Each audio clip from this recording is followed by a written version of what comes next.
भोगैश्वर्यप्रसक्तानां तयापहृतचेतसां व्यवसायात्मिका बुद्धिः समाधौ न विधीयते।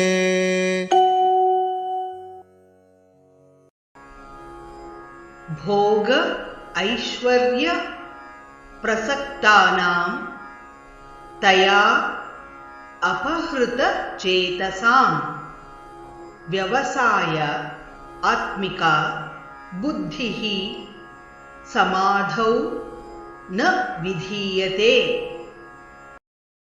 भोगैश्वर्यप्रसक्तानां तयापहृतचेतसां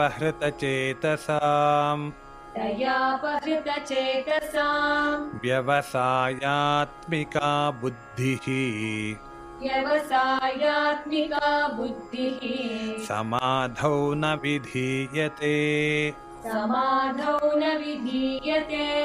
भोगैश्वर्यप्रसक्तानां तयापहृतचेतसां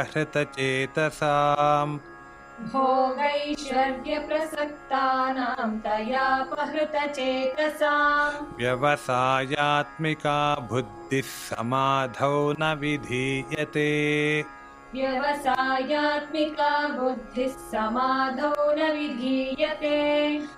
भोगैश्वर्यप्रसक्तानां तयापहृतचेतसां व्यवसायात्मिका बुद्धिः समाधौ न विधीयते। भोगैश्वर्यप्रसक्तानां तयापहृतचेतसां व्यवसायात्मिका बुद्धिः समाधौ न विधीयते।